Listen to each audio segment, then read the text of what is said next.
All right, guys, we're going to do one more quick little walkthrough. One take Tottenham. You say you want to jump on the pod? Yes. Little quick one. Couple of minutes. You okay? Where are you from? Malta. Do you speak English? Yes. How do you feel about Daniel Levy? Hopefully, this is the last season he's been with us. You don't like him? No. How long have you been a Tottenham fan? 55 years. And you think Daniel Levy's time to go, yeah? Last game, there was these three, man. The three equals. Yeah. It's 24 years. Yeah. It's been a long time. 16 managers. Yeah. And one trophy. Yeah. Other clubs. Not many other clubs. Not many other clubs win, though. When Tottenham were going to win something. For that to happen, other teams have to lose, right? And some of the other teams, most of the other teams that win, they win a lot because they have money, right? Yeah. What's your name, sir? Lino. Sean, pleasure to meet you, man. Thank you very much, buddy. Good luck today. Enjoy yourself. Oh, sorry. Come on, you Spurs. Right. There we go, guys. Who else wants to come on? You want to come on, buddy? No, I know nothing about... He's not a Tottenham fan. He's behind enemy lines today, this geezer. I'm not coming on, but say hello. Hello, come on. Hey there, mate. Yeah, right? I'm good, yeah. Good to see you, buddy. What's going on? Are you part of the protest? Briefly joined outside there, now getting a burger outside of the ground. Yeah? So, yeah. Oh, because you don't pay Daniel Levy's money? Normally, I do go in the ground because it's a nice time for me to spend with my family, my dad that I don't see too often and stuff, but I feel like I need to be a part today, so... Are you Daniel Levy out? Daniel Levy change? I'm Daniel Levy do better. Do better? Yeah, okay. I'm more ENIC out than I am necessarily Levy out. So are you part of the... there's like obviously there's part of the noise about Qatar. Would you bring Qatar in and Levy stay to chaperone their ownership?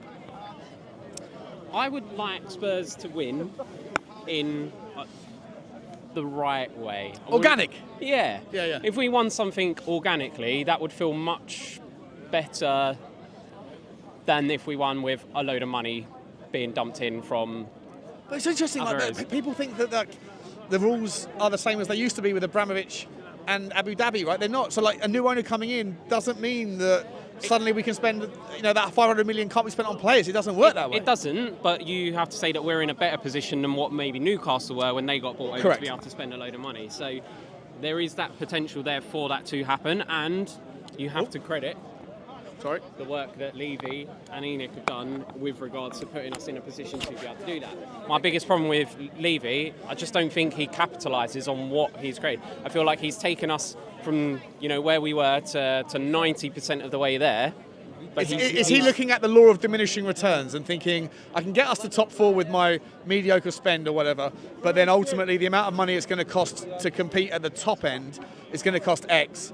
Versus for him, the ROI is... He's risk averse, isn't he? He's never been a guy to dump a load of money that he doesn't feel like thing. And in fairness, not in fairness to him, but he's done it once before with Ndombele and got fingers burnt. But you can say... And Richalison? That was poor recruitment. And Lo Celso? Yeah, so there's been occasions... And Sanchez? But and to some people, and Solanke, I don't subscribe to that one. But the rest, I would question, why... If Ndombele was as good as he was being hyped up to be, why was it only Tottenham Hotspur that was going after him and things like that? So I think that comes down to more the recruitment. Yeah.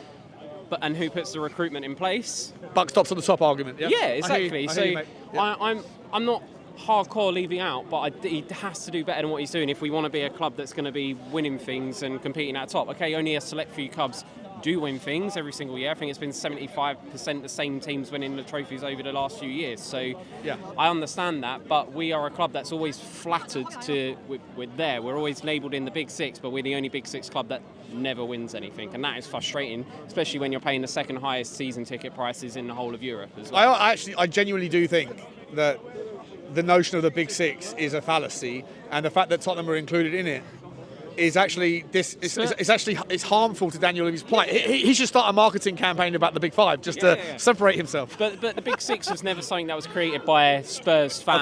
Of course, right? It was created by Sky and lumping us into that. You could say we were part of the Big Six because we was actually finishing in the top four, the top six, more than a lot of the other teams that were finishing that for that period of time. But football's come a long way and changed and stuff. But yeah, for me, he has to do better than what he's doing. If that is someone else coming in and giving him a load of money that he can suddenly be less risk averse for, then fine. If that's a slow changeover to a different owner, then I'm okay with that as well. Fair enough, mate. Fair enough. Buddy, absolutely love you, man. I'll see you inside. If I do see you, I'll see you for a bit. Take care, mate. Thanks again. So we're gonna carry on. We're gonna do sort of rule number 3. We're gonna carry on for a minute, see if we can find someone else who wants to have a little chat. We've got 3 people here. Do they fancy getting on the interview for a split second? How you guys doing? What's your name, buddy? Tony. Tony? Tony, yeah. Where are you from, Tony? Originally Ireland, but live in Essex. Okay, fantastic. Yeah. And Tony's son, is it? Yeah. What's your name, Tony's son? Liam. Liam. Tony's mum? Anna. Anna, nice to meet you. Nice to meet you. Guys, were you part of the Levy out protest today? No, we came up to the tail end, but we weren't part of it. But I fully understand what's going on. Do you subscribe to their notions that it's time for them to leave, or do you have more sympathetic notions towards it? I have a slight sympathetic ear towards him, but I think it's time to go after 24 years. But he's done a great job, and you can't take that from him. Who would you like to see as a new owner, if not him? Not necessarily a name, but the profile. Somebody that has plenty of money, but that's not to throw it around easy or bandy it about, and will put football first, but keep the structures in place, the business-wise that he's done. So, someone that's willing to spend and put the team first. Would you be okay with, not to get into the politics, but would you be okay with something like Qatar? Absolutely, 100%. Yeah? Yeah, 100%. Okay, yeah. Okay. How about you, mate? I don't know how old you are, but am I right in thinking maybe you haven't seen a trophy being lifted by Tottenham in your kind of conscious years of your life? I'm not sure. No, I haven't. No, not yet. Is it something that's more important to you than anything else? Yeah, it is, yeah. How do you feel about Ange Postecoglou? Are you happy with the football he's been putting on? Are you sympathetic to the injuries, or do you think he's not good enough? I think he's good enough, but I think the injuries just don't help. So once our players start to come back, I think everything will come back. Sensational. Yeah. Mum, are you passionate about the topic of the ownership of Tottenham Hotspur? Not so much as these two, but I will agree with him a little bit. I think he's getting a little bit of the benefit of the doubt, Postecoglou, because of the injuries. Right. And when they do come back, that will be telling. So we have to wait a little bit longer to see whether or not he's got the stones to get us back up the league, maybe do something in Europa League, yeah? I wouldn't wait.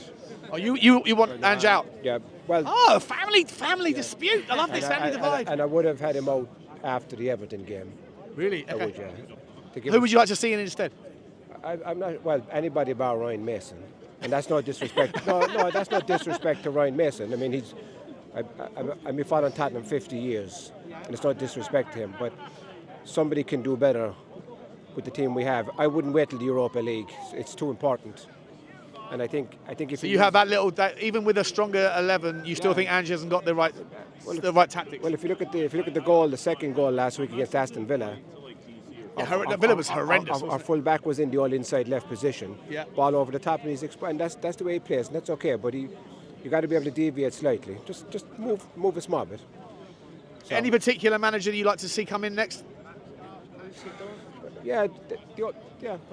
Probably the Borussia Dortmund coach. Oh, Terzic. Yeah. Terzic, yeah. And he's out of work, yeah. Honestly, I'd bring Pochettino back. You'd bring Poch? Would, yeah. It's going to be difficult. I'd take Poch back in a heartbeat, but unfortunately he's tied to USA until after the World Cup. Well, my wife's I could tell. I was going to ask. Yeah. We moved from Florida. We lived there for 15 years. Nice part of the world. But I guarantee there's a clause in his contract. There's 100% there's a clause in his contract. To get him out? Of course. Yeah. And that, you'd pay the money, whatever it is. Yeah, and I guarantee it wouldn't be that much. And he would bite. He would jump. He's fully coys. He's fully coys. And he said it the other day. I mean, you agree? I think so. Yeah, and I think with new owners and Pochettino, you could be onto something.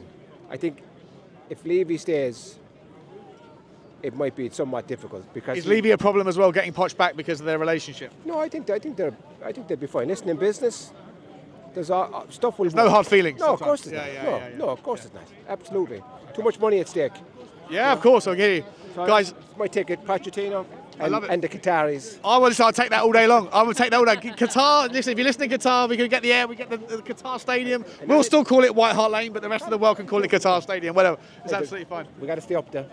Boys and girls, last question I'll ask you today. Thoughts on the game? What's your score prediction? I'm hoping maybe for a 2-1. 2-1 Tottenham? Fantastic. 3-1 Tottenham. 3-1 Tottenham? 3-0. 3-0. Yes. Fantastic. Love that. Confidence of a young man. There you go. Thanks. Fantastic, guys. Thank you very much. Appreciate you. See you soon. There you go, guys. We're going to leave it there, and we will move on to the next group, and hopefully we'll get you some more intakes, some more takes on Tottenham and Daniel Levy and Ange Postecoglou, and of course today's game. Like, subscribe, and comment. And as always, come on, you Spurs.